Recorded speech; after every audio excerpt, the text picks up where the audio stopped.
Hi, today I'm playing with the Enduring Beauty stamp set and dies and their decorative masks. You can get the bundle that also includes the masks. So I wanted to show you how you can color pretty quickly a card like this. So this is the card we're going to be making today. So I wanted to show you that. The masks are numbered in the upper left-hand corner. Kind of hard to see. This one's number 4. There's also a notch there, and so I've drawn in here with a Sharpie on some masking tape on my new glass mat from Stampin' Up, and it's great level surface. It's heat resistant, scratch resistant, able to be cleaned quite easily. So I've just put some like I said, some washi tape down that doesn't stick horribly. And I already have my stamped image underneath it here, as you can see. So number 1 is doing a larger area for the flowers with, you can do it 2 different ways. You could use the same color and just do this lighter, and then when you go to do the darker shadows, you could do it darker. Or you could use a lighter color and then a darker one. That's what I'm choosing to do today. Going to use some Melon Mambo first with this bigger area.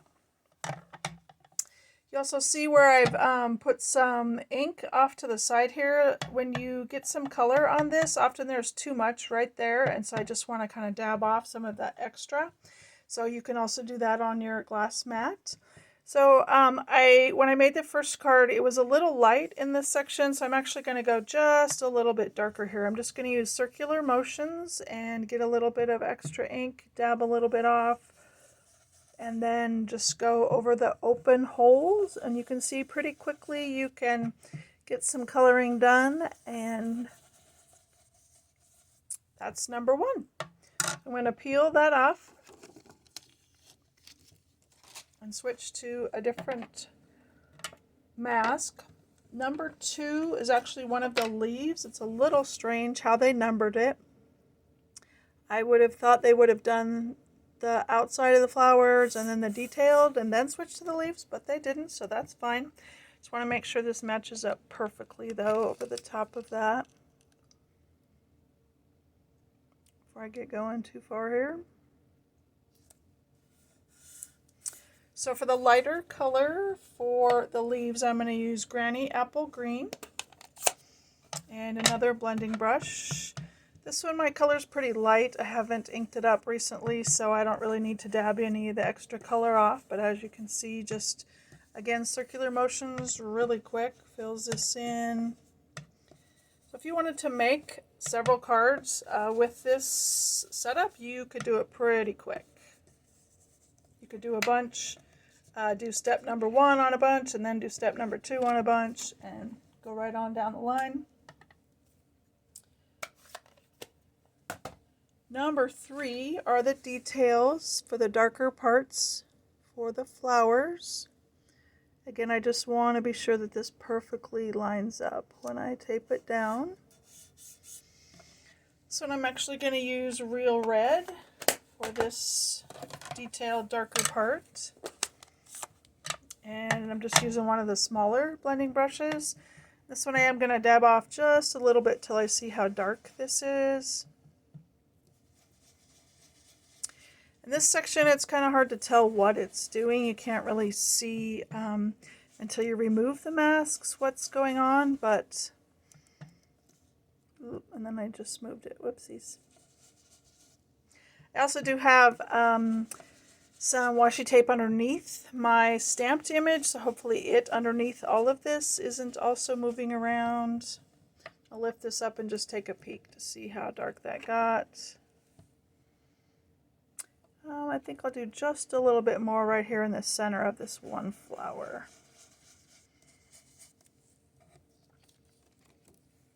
Yes, I like that much better.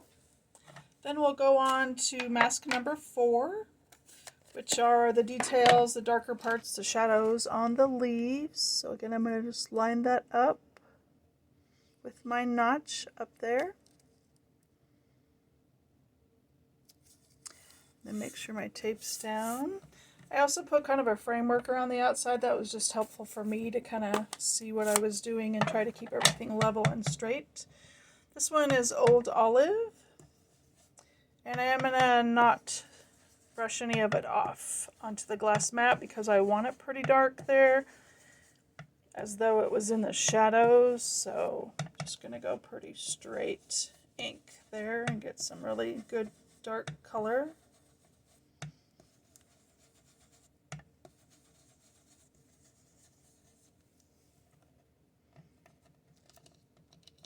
Sorry. Okay, I think I'm going to go with that. That was number 4. So the interesting thing is there's also a mask number 5. Let me show you what that looks like. It adds this pattern. I don't know if you can see that. There's some really dark patterns in the center. So I did one with that. I don't know if you can see that very well, but it just added some extra really dark, almost as if it was the stamens inside the center of the flower, or whatever you call that. So this one I just left it off just so you could see the difference.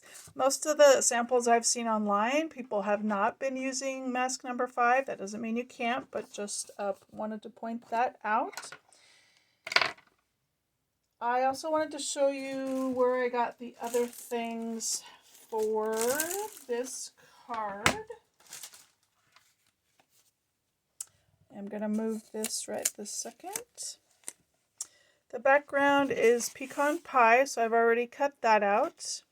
I also have an inside that I've already stamped with Sincere Sympathy.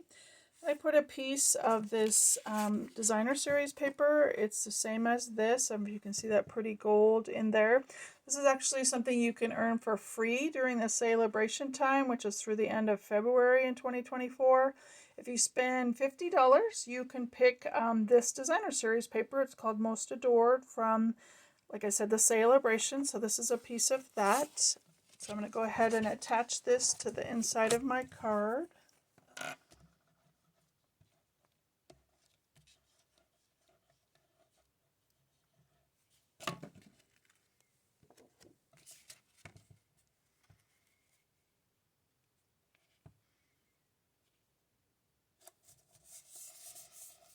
And then go ahead and attach this designer series paper. It's got some really pretty hearts on the other side too, so a lot of kind of Valentine's colors and patterns that you could use on your projects. There are a lot of things you can get for every $50 that you spend with the celebration. They also have some things that are $100, so if you spend $100 you could pick them for free.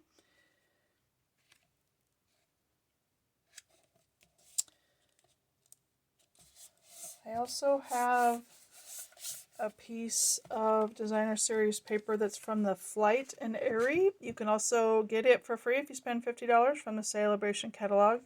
Has some of the birds on it. Here are some of the other patterns. Has these great little birds that you can cut out and highlight on cards, so they make some fun cards. I also cut out this shape from Scallop Contours and ran it through the Distressed Tile 3D embossing folder. So that's where I got that. I'm going to go ahead and attach that down next.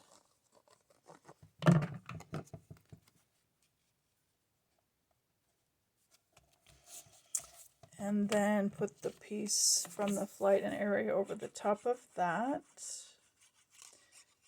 I'm trying for the center of the card, somewhere in there.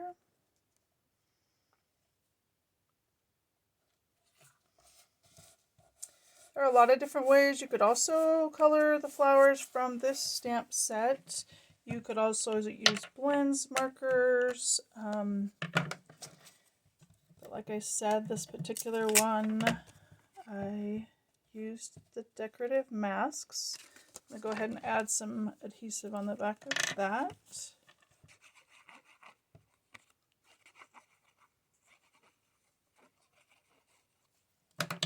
I get a little crazy with the Tombow glue, but and there's some beautiful sayings with this stamp set. I like this font, so here I have Holding You Close in My Heart. I'm going to go ahead and add that down. don't want to cover up either of these really large flowers. They make a great focal point for the center. I'm just going to add a few embellishments. Some of these discs that are a little sparkly, they have a little hint of kind of that pinkish melon mambo to it, so I really like that. Often I will put 3 or some odd number of embellishments on, and I try to put them in some sort of basic triangle. What that does is lead your eye around the card or around the composition for the front of your card. So here is my finished card. I want to thank you for taking a peek today, and be sure and follow me. I also am on Instagram, and I have a Facebook business page. So come and like me there, Heather Westlake, Stampin' Up! Demonstrators. So have a great day.